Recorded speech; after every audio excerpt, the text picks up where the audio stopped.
do canal. Faz tempo que eu não gravo vídeo, né? E eu estou aqui com essa cara de sono, acabei de acordar, pra falar um pouquinho pra vocês que hoje eu fiz, na verdade ontem, né? Eu fiz 40 anos, né? E com 40 anos veio várias reflexões e aprendizagens. Quarentei. E agora? O que eu aprendi nesses meus 40 anos passeando nessa terra de meu Deus? Bom, acredito que todos nós estamos numa espécie de jornada de autoconhecimento e de conhecimento do meio e do outro, né? E agora eu cheguei no ponto de 40 anos da minha vida. E eu aprendi que primeiro eu devo me aceitar. Se eu não conseguir me aceitar, eu não vou aceitar o outro. Eu não vou aceitar a opinião do outro. Eu não vou aceitar que ele tem o espaço de fala dele, porque eu não aceito a mim mesmo, entendeu? Com 40 anos eu entendi por que eu devo celebrar o meu aniversário, os meus aniversários. Todos os outros teve alguns que eu tive festas lindas, maravilhosas, surpresas, e todas elas eu gostei, claro.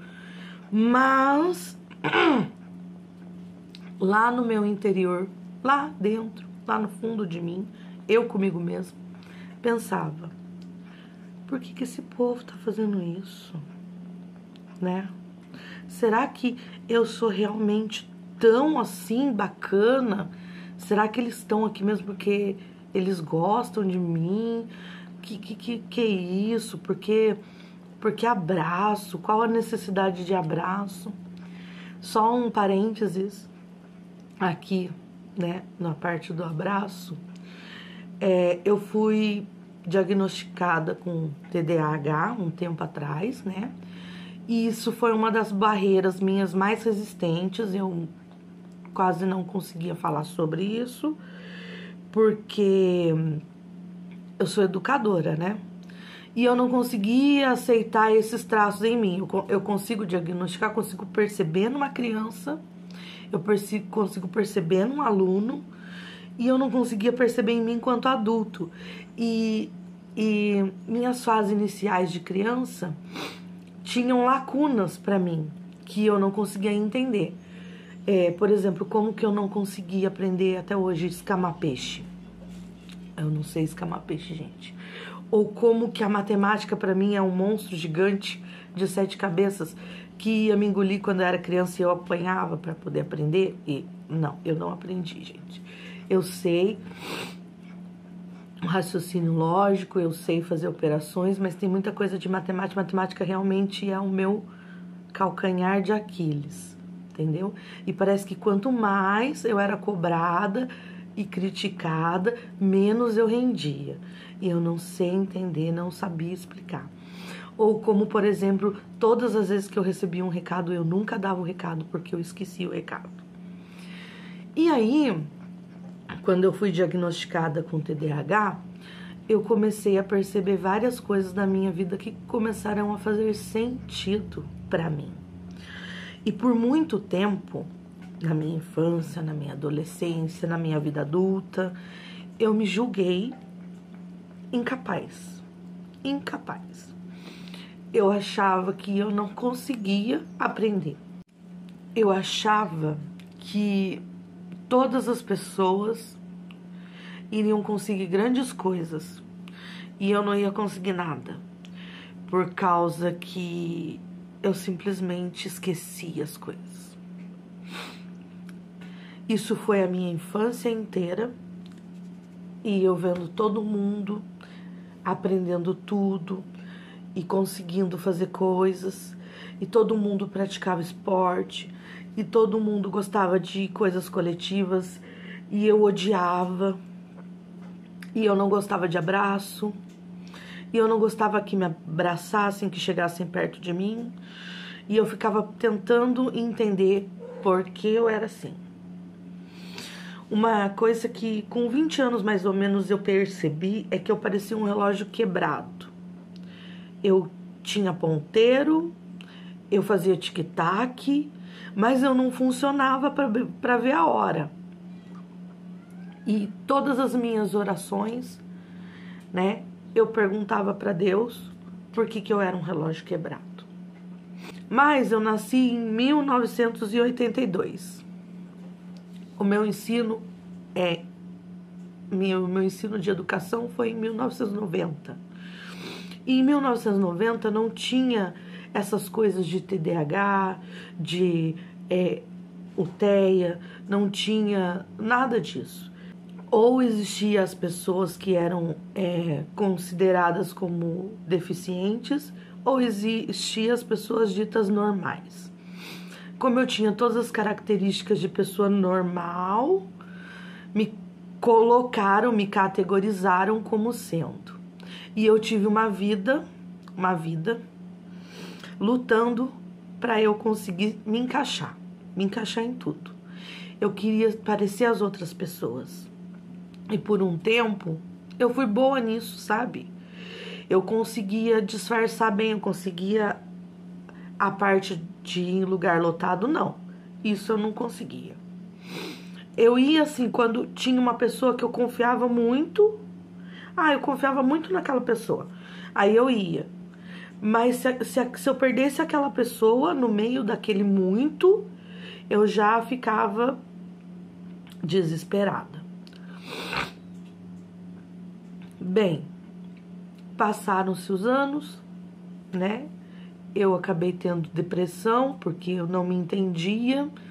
Eu lembro que uma coisa que foi muito marcante para mim foi quando eu engravidei da minha primeira filha. Tudo que eu ouvia, por conta, para vocês terem uma noção, gente, não é um exagero. Talvez as pessoas falassem no meme, sabe? Para tipo, Alessandra, dá uma corda pra sua vida e tal. Mas para mim era uma coisa muito séria. Eles falaram assim, o bebê da Alessandra não vai durar uma semana, porque ela vai rolar, ela vai dormir, vai rolar e vai perder o bebê. A Alessandra vai esquecer de dar vacina. A Alessandra não vai saber cuidar dessa criança. A Alessandra que não sei o quê. E eu tava com 24 anos. Com 24 anos, as pessoas não achavam que eu seria uma pessoa responsável o suficiente para ser uma mãe. E aí a minha filha nasceu e eu fiquei com tanto medo que o meu hiperfoco, que eu nem sabia que existia, voltou todo para essa criança. Mas voltou tanto que eu fiz um diário do passo a passo da gestação, do passo a passo do nascimento, do passo a passo das vacinas, todas as possíveis doenças, os sintomas de cada doença infantil, porque eu queria estar preparada para esse momento que eu esperei tanto tempo e que eu nem sabia que eu era capaz. Mas a mãe, ela aprende no dia a dia, ela aprende com erro, ela aprende com acerto. Uma das outras coisas que eu propus também da criação das minhas filhas é que eu não ia bater nelas, porque eu vim de uma educação onde eu apanhei bastante, eu e meus irmãos, e eu não tô reclamando do meu pai ou da educação que ele me deu, não. Aliás, eu sou muito grata por ter chegado até hoje, aqui. Deixa a mamãe falar. Só que eu acredito numa educação sem violência. Eu acredito no diálogo. Eu acredito que a gente pode mediar as coisas, que uma criança aprende no amor, sabe? Porque as maiores lições da minha vida que eu tenho, inclusive com o meu pai, foi de momentos de amor, momentos de diversão, sabe? E uma das coisas que eu não sei como entrou em mim foi trigonometria e Bhaskara. Foi duas coisas que eu aprendi com meu pai e não foi no momento dele batendo, foi a gente desenhando numa mesa. Tinha uma mesa de fórmica azul em casa. E a gente desenhava naquela mesa, desenhava figuras e cada canto da figura tinha um valor, tinha um ângulo e eu ia aprendendo aquilo. Entendeu? E eu lembro que meu pai falou assim, o Bhaskara, ele é o mais trapaceiro de todos.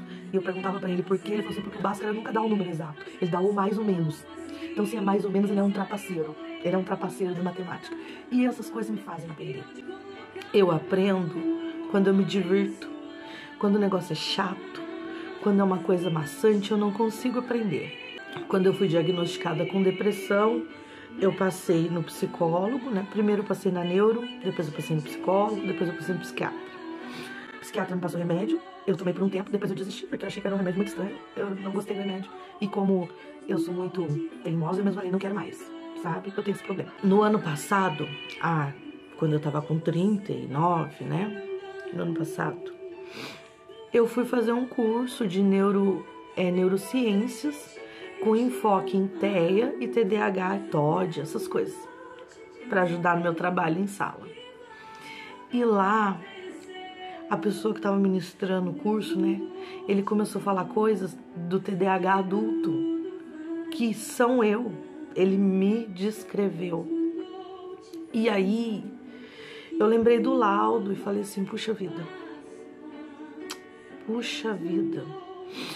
Hoje em dia, com 40 anos, eu me permiti comemorar meu aniversário. Eu me permiti abraçar as pessoas. Mas foi uma construção, porque aí agora eu sei onde está o problema, sabe? Eu sei o que está errado, eu sei o meu limite, eu sei minha bateria social. Eu sei que eu não gosto de lugares com muita gente. Para mim, lugares com muita gente é uma barreira muito grande a ser vencida, né? E às vezes eu preciso ir, entendeu? Eu preciso estar no meio das pessoas, por mais que eu não goste, por mais que o meu emocional, um lado, não sei explicar, eu sei porque eu gosto tanto de dopamina e porque que quando eu tenho dopamina eu fico tão bem disposta, tão feliz, e eu sei que quando eu não tenho eu fico extremamente para baixo. Então, se você me vê com uma cara emburrada na rua, com a cara fechada, pode saber que naquele momento eu estou sem dopamina. Ou eu estou fazendo alguma coisa muito chata. E aí, os 40 anos, né, o alto da idade, a aprendizagem dos anos, me trouxeram essa leveza.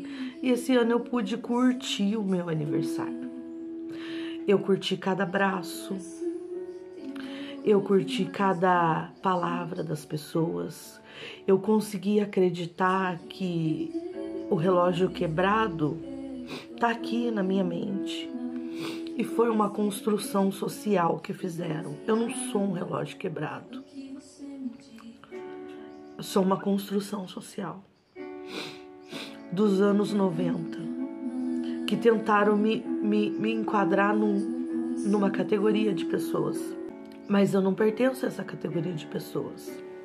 Eu sou um ser individual, que tem as próprias experiências, e eu nunca vou ser igual às outras pessoas, e as pessoas nunca vão ser igual a mim, e tá tudo bem, né? E isso é maravilhoso, aliás, porque se todo mundo fosse igual, misericórdia. Chegamos aos 40 com muita gratidão. Gratidão pela minha vida, gratidão porque eu consegui me encontrar, estou me encontrando, né? Porque agora eu descobri o meu ponto mais fraco. Não é um ponto fraco, vai. A minha neurodivergência. E como eu, tem muitas crianças que estão passando por isso. Tem muitas crianças que estão sendo negligenciadas por pais que não sabem, né? Que elas são neurodivergentes. E essa é a minha vontade. Eu quero ser voz para essas crianças. Eu quero que eles descubram, que os pais descubram o quanto antes. Porque eu tenho certeza absoluta, eu conheço meu pai e minha mãe. Se eles soubessem que eu aprendo diferente, eles teriam feito tudo para eu aprender melhor, para eu ser melhor, né? Então, os tapas, palmadas, eu sei que eu me lembro, eu era teimosa, eu sou teimosa até hoje. E eu entendo que às vezes a gente pode ser bem irritante, as pessoas neurodivergentes. Mas é porque a gente não consegue lidar com tudo que está acontecendo aqui dentro.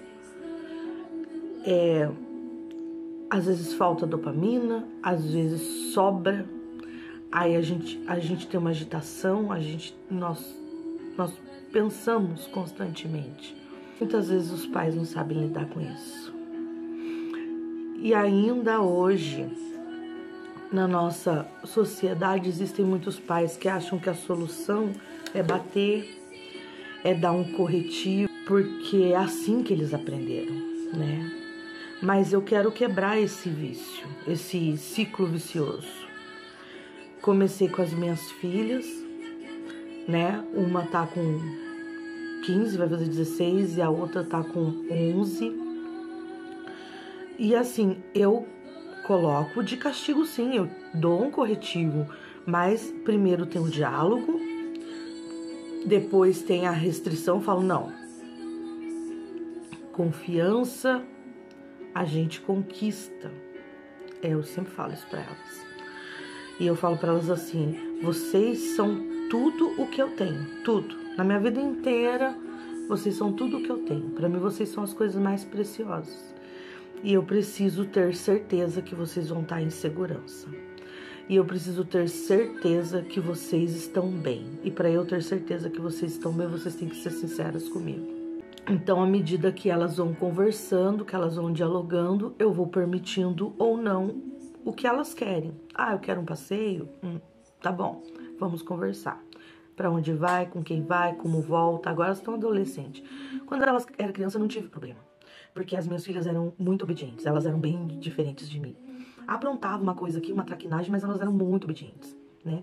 Justamente por isso, porque a gente conversava, porque elas sabiam que tinha uma rotina, tinha regras. Um detalhe muito importante. Neurodivergentes precisam de regras. Nossa, como é bom uma rotina. Você saber o que você vai fazer, sabe? Aquilo entrar como memória de longo prazo. Aí você consegue se programar. É bom você se programar. Eu, enquanto neurodivergente assumida, eu adoro uma rotina. Eu gosto de saber as coisas que vão acontecer no meu dia. De manhã cedo, logo pela manhã, antes da alma voltar pro corpo, porque eu fico uns tempos assim, só esperando a alma voltar pro corpo, né? Eu consigo pensar, consigo raciocinar tudo o que eu tenho que fazer durante o meu dia. E aí eu faço uma lista mental e aquilo me organiza pra caramba. E eu consigo render, eu consigo sair no final do dia assim, dever cumprido. Então, é por conta dessas coisas que eu tô aqui. Inclusive o canal eu vou retomar agora, porque, né, o canal inicialmente era eu e a Ani, mas a Ani tem os compromissos dela, as coisas dela. Eu acho que eu tenho muito a falar para as pessoas. Não sei se todo mundo vai ver, mas quem vê eu sei que vai aprender alguma coisa. Porque uma coisa que eu aprendi desde criança foi que a sabedoria ela só é válida se ela for compartilhada. Então não adianta eu saber um monte de coisa pra mim. Porque se eu souber um monte de coisa pra mim, quando eu for embora, não vai dar fruto. Porque eu vou levar comigo, né? E eu gosto de compartilhar. Então, se eu souber qualquer coisa, você pode ter certeza que eu vou compartilhar com as pessoas. Eu vou ensinar as pessoas com muito prazer, com muita alegria. Comecei a aceitar mais, aceitar que o outro é diferente de mim e que eu sou diferente do outro. Por quê? Porque exatamente porque eu comecei a me conhecer melhor, gente. E eu acho que se eu tivesse me conhecido melhor com 20 anos, eu teria tido menos crises existenciais durante o decorrer da minha vida, né? Se alguém tivesse chegado pra mim e falado assim, Alessandra, o TDAH é assim, assim, assim, você consegue, você não é um relógio quebrado, você vai conseguir, teria sido muito, muito melhor, muito melhor. Mas não foi assim. Eu tive que aprender por mim mesma. Eu consegui, eu tô aqui. E eu tô muito feliz. Elas. Gostei dos presentes. Nossa, na verdade, eu amei os presentes. Geralmente, quando eu ganhava um presente, eu ficava muito constrangida, porque eu ficava pensando, por que cargas d'água eu tô ganhando um presente? Mas era meu aniversário. É engraçado que eu gostava de dar presente. Eu gosto de dar presente pras pessoas. Mas em determinados tempos da minha vida eu não me sentia confortável em ganhar algo. Porque eu sempre achei, ó como é gatilho. Porque eu sempre achei que para você ganhar algo, você teria que ser merecedor. E como que um relógio quebrado ia ser merecedor de alguma coisa? Então, a maioria das coisas da minha vida eu ficava pensando, principalmente os sofrimentos. Você tá sofrendo, Alessandra, porque é isso que você merece. Sofrimento. Seu relógio quebrado. Incapaz de aprender. E isso foi uma construção social. Que graças a Deus, graças à neurociência, eu estou quebrando aos poucos. E eu convido você que conhece algum TDAH a quebrar esse estigma também. Ou algum TEA, entendeu? TOD, transtornos, todas essas coisas. Vamos quebrar esse estigma que a gente não é digno de estar na sociedade, que a gente não aprende, que a gente não vai ter uma profissão, que a gente não é capaz de cuidar de outra pessoa, que a gente não é capaz de cuidar de si mesmo. É essas coisas que fazem realmente a gente achar que não é capaz. E quando a gente acha que não é capaz, a gente realmente não consegue. A gente vai ficar lutando para dar conta, e isso vai derrubar cada vez mais pessoas neurodivergentes na depressão. Então é isso. Eu espero que você seja bem-vindo de novo ao canal, né? Mas bom dia, boa tarde, boa noite, boa madrugada, fique bem e até o próximo vídeo no canal.